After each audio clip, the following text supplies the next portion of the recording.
फातिमा की रानी माँ, प्रभु यीशु की माँ, आसरा तू ही है माँ।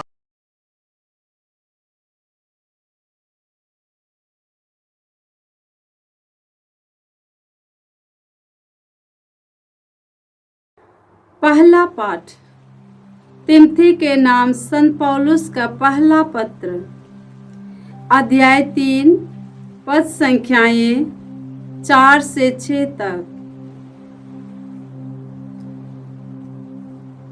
मुझे आशा है कि मैं शीघ्र ही तुम्हारे पास आऊंगा, किंतु यह पत्र इसलिए लिख रहा हूँ कि मेरे आने में देर हुई तो भी तुम यह जान जाओ कि ईश्वर के घर में लोगों का आचरण कैसा होना चाहिए।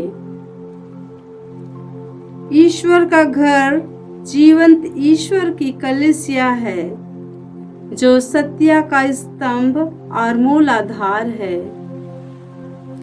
धर्म का यह रहस्य निस्संदेह महान है। मसीह मनुष्य के रूप में प्रकट हुए, आत्मा के द्वारा सत्य प्रमाणित हुए, स्वर्गदूतों को दिखाई पड़े, गैर यहूदियों में प्रचारित हुए, संसार भर में उन पर विश्वास किया गया और वह महिमा में आरोहित कर लिए गए। प्रभु की वाणी। ईश्वर को धन्यवाद। भजन अनुवाक्य। प्रभु के कार्य महान है, प्रभु के कार्य महान है। धर्मियों की गोष्ठी और उनकी सभा में मैं सारे हृदय से प्रभु की स्तुति करूंगा। प्रभु के कार्य महान है, भक्त जन उनका मनन करें। अनुवाक्य। प्रभु के कार्य महान है, प्रभु के कार्य महान है। उनके कार्य प्रतापी और ऐश्वर्यमय है, उसका न्याय युग युगों तक बना रहता है। प्रभु के कार्य स्मरणीय है, प्रभु दयालु और प्रेममय है। अनुवाक्य। प्रभु के कार्य महान है, प्रभु के कार्य महान है। वह अपने भक्तों को तृप्त करता और अपने विधान का सदा स्मरण करता है। उसने अपनी प्रजा को राष्ट्रों की भूमि दिलाकर अपने शक्ति का प्रदर्शन किया। अनुवाक्य। प्रभु के कार्य महान है, प्रभु के कार्य महान है। जय घोष। हालेलुया। हे प्रभु, आपकी शिक्षा आत्मा और जीवन है। आपके ही शब्दों में अनंत जीवन का संदेश है। हालेलुया। प्रभु आप लोगों के साथ हो और आपकी आत्मा के साथ। संत लूकस के अनुसार पवित्र सुसमाचार। हे प्रभु तेरी महिमा हो। अध्याय 7 पद संख्याएं 31 से 35 तक। यीशु ने कहा, मैं इस पीढ़ी के लोगों की तुलना किससे करूं? वे किसके सदृश हैं? वे बाजार में बैठे हुए छोकरों के सदृश हैं, जो एक दूसरे को पुकार कर कहते हैं, हमने तुम्हारे लिए बांसुरी बजाई और तुम नहीं नाचे, हमने विलाप किया और तुम नहीं रोए। क्योंकि यूहन्ना बपतिस्मा आया, जो ना रोटी खाता और ना अंगूरी पीता है, और तुम कहते हो उसे अब दूध लगा है। मानव पुत्र आया, जो खाता पीता है, और तुम कहते हो देखो यह आदमी पेटू और पियक्कड़ है, नाकेदारों और पापियों का मित्र है। किंतु ईश्वर की प्रज्ञा उसकी प्रजा द्वारा उचित प्रमाणित हुई है। प्रभु का सुसमाचार। हे क्रिस्त तेरी स्तुति हो। जय यीशु क्रिस्त में प्रिय भाई और बहनों, आज का पहला पाठ तिमोथी के नाम संत पौलुस के पहले पत्र से हैं। अध्याय 3 पद संख्याएं 14 से 16 तक। इसमें संत पौलुस तिमोथी को याद दिलाते हैं, तुम यह जान जाओ कि ईश्वर के घर में लोगों का आचरण कैसा होना चाहिए। संत पौलुस ने हर एक कलीसिया में, स्थानीय समुदाय में, विश्वासियों के समुदाय में अध्यक्षों को नियुक्त किया और उनको समझाया क्या करना है, कैसे करना है। इसलिए उन समुदायों में लोग समझते थे कि क्या करना है, विश्वासियों को कैसे एक दूसरे के साथ मिलकर रहना है, उनका आचरण कैसे होना है। आगे उनका कहना है, ईश्वर का घर जीवंत ईश्वर की कलीसिया है जो सत्य का आधार है। संत पौलुस आगे समझाते हैं, ईश्वर का घर जीवंत ईश्वर की कलीसिया है जो सत्य का स्तंभ और मूलाधार है। कलीसिया एक जीवंत घर है, जीवंत कलीसिया है, क्योंकि यरूशलेम मंदिर उनके लिए अब महत्वपूर्ण नहीं है। वे घर घर में सब सम्मिलित होकर प्रार्थना करते थे। इसलिए संत पौलुस उनको समझाते हैं, आदिम कलीसिया के सदस्यों को, कि वे सब जीवंत कलीसिया समुदाय बने। और संत पेतरुस भी यही समझाते थे। संत पेतरुस के पहले पत्र में हम लोग इस प्रकार पढ़ते हैं, प्रभु वह जीवंत पत्थर हैं जिसे मनुष्यों ने तो बेकार समझकर निकाल दिया, किंतु जो ईश्वर द्वारा चुना हुआ और उसकी दृष्टि में मूल्यवान है, उसके पास जाए और जीवंत पत्थरों का आध्यात्मिक भवन बने।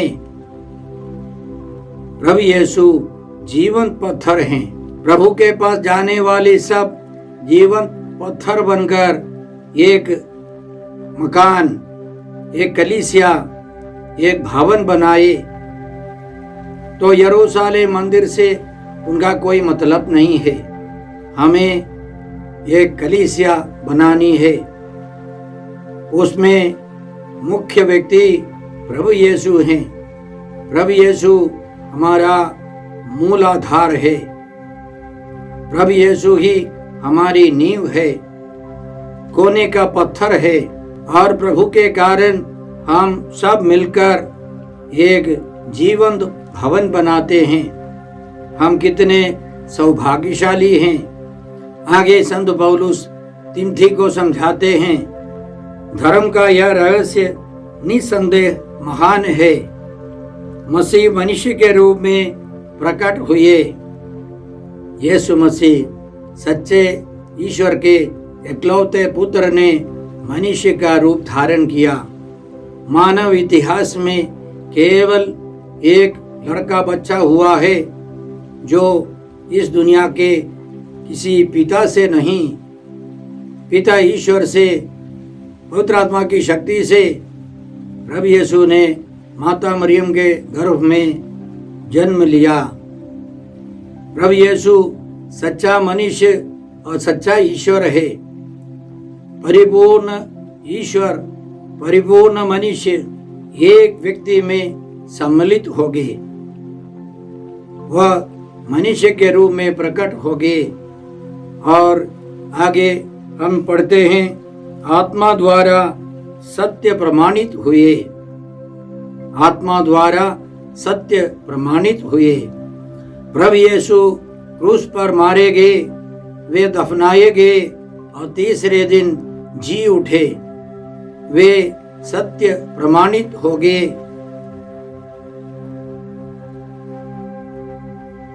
उन्होंने अपने सत्य को प्रकट किया। वास्तव में वे ईश्वर थे और उनको पूरा अधिकार था, फिर भी वे मनुष्य का रूप धारण कर क्रूस मरण स्वीकार कर पुनर्जीवित हो गए। वे महिमान्वित हो गए, सत्य प्रकट हो गया। स्वर्गदूतों के सामने प्रभु यीशु दिखाई दिए। गैर यहूदियों में यीशु प्रचारित हुए। यीशु के सुसमाचार का प्रचार हुआ। संसार भर में उन पर विश्वास किया गया।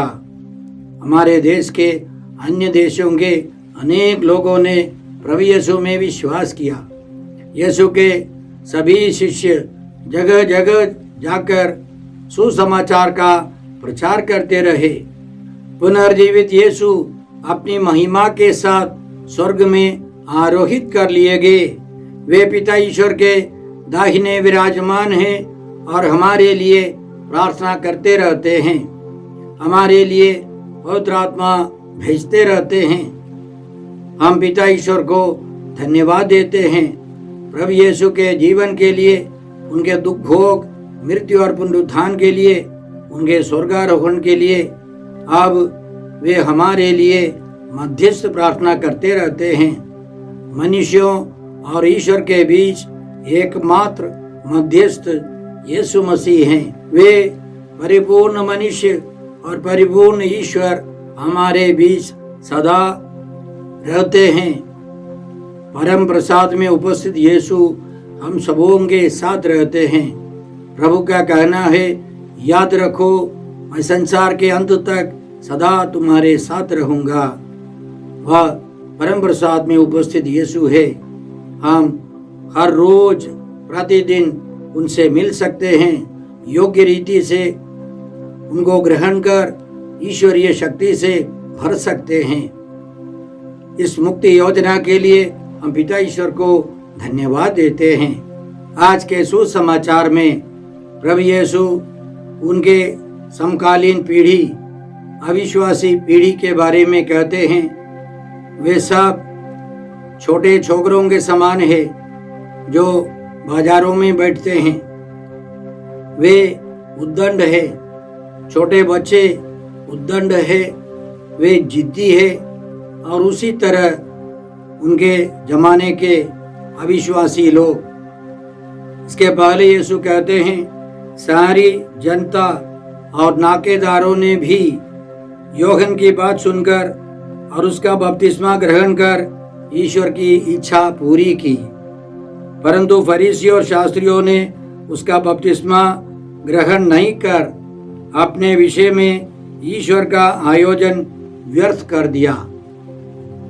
वे ईश्वर की इच्छा पूरी करने के लिए तैयार नहीं थे। इसलिए यीशु उनसे कहते हैं कि वे छोटे छोकरों के समान है, वे जिद्दी है, वे विश्वास करना नहीं चाहते हैं, वे ईश्वर की योजना पूरी करना नहीं चाहते। आगे उनका कहना है, यूहन्ना बपतिस्ता आया जो ना खाता पीता था, बहुत कठिन जीवन बिताता था, निर्जन प्रदेश में रहकर त्याग तपस्या करता था। और प्रभु यीशु सर्वशक्तिमान ईश्वर के इकलौते पुत्र आए और वे पापियों के साथ, अन्य लोगों के साथ खाते पीते थे। भोजन उनके लिए एक रिश्ता जोड़ने का साधन था, माध्यम था।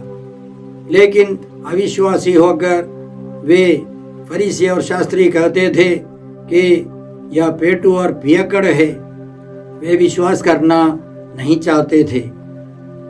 उसी तरह हमारे समाज में भी कई लोग हैं, ईश्वर का वचन सुनने पर भी, ईश्वर के बड़े बड़े चिन्ह और चमत्कार देखने पर भी वे विश्वास करना नहीं चाहते। विश्वास एक वरदान है। अंतिम में प्रभु यीशु का आशामय वचन यह है, ईश्वर की प्रज्ञा उसकी प्रजा द्वारा सही प्रमाणित हुई है। प्रभु यीशु में विश्वास करने वाले वे नाकेदार पापी सब पवित्र होकर ईश्वर की संतान का जीवन बिताने लगे। प्रभु यीशु के शिष्य लोग, प्रेरित लोग देश देश में जाकर सुसमाचार का प्रचार करने लगे। वे ईश्वर की संतान बनकर ईश्वर की प्रज्ञा प्रकट करने लगे। आज भी इसी तरह हम लोग पाते हैं, अनेक लोग प्रभु यीशु का तिरस्कार करते, तो दूसरे साइड में विपक्ष में हम देखते हैं बहुत सारे लोग प्रभु यीशु में विश्वास कर ईमानदारी का जीवन बिताते हैं। कोरिया में कोई मिशनरी सुसमाचार के प्रचार के लिए नहीं गया, लेकिन वहाँ का एक व्यक्ति ई सुंग हुन अपने आप यीशु के बारे में और बाइबल के बारे में सब पढ़ने लगा। पढ़ते पढ़ते उसको विश्वास का वरदान मिला और 1784 में पेतरुस नाम लेकर उसने बपतिस्मा ग्रहण किया। और उसी तरह धीरे धीरे प्रभु यीशु का सुसमाचार वहाँ फैलने लगा। 100 साल के अंतराल में 10,000 लोग प्रभु यीशु के लिए शहीद बन गए और उनमें 103 लोगों का नाम घोषित हो गया है संत के रूप में। उनमें से 11 पुरोहितों को और 92 अयाजक वर्ग के लोगों को संत पापा योहन पौलुस ने 14 मई 1984 में शहीद घोषित किए। वे प्रभु के लिए मरे। और कहा जाता है कोरिया की कलीसिया आजकल बहुत सशक्त है, प्रभु की प्रज्ञा उनमें प्रकट हो रही है। इसी तरह अनेक देशों में प्रभु की प्रजा के द्वारा उनकी प्रज्ञा प्रकट होती है। हम ईश्वर को धन्यवाद देते हैं। सबसे पहले प्रभु ने हमको जीवन दिया, अच्छे अच्छे माता पिताओं के द्वारा हमें विश्वास का वरदान मिला और हम प्रभु की कलीसिया के सदस्य हैं। हमारे द्वारा ईश्वर की प्रज्ञा प्रकट हो। हम विशेष रूप से कोरिया के संत आंड्रू किम और पॉल चोंग और उनके साथियों को याद करते हैं। उनके लिए धन्यवाद देकर प्रार्थना करते हैं कि हम भी उनके समान प्रभु के लिए, विश्वास के लिए, सुसमाचार के प्रचार के लिए, ईश्वर के राज्य के विकास के लिए प्रार्थना करें। हे पिता ईश्वर, हे प्रभु यीशु, हे पवित्र आत्मा ईश्वर, आज के सारे पवित्र वचनों के लिए हम तुझे धन्यवाद देकर तुझसे प्रार्थना करते हैं कि हम सब अपने विश्वास में बढ़ते जाए। उस विश्वास के आधार पर प्रभु के लिए जीवन बिता सके, अनेक लोगों को प्रभु की ओर आकर्षित कर सके। हम यह प्रार्थना करते हैं प्रभु क्रिस्त के द्वारा। हमारे प्रभु यीशु क्रिस्त की कृपा, ईश्वर का प्रेम और पवित्र आत्मा का साहचर्य आप सबों को प्राप्त हो। आमीन।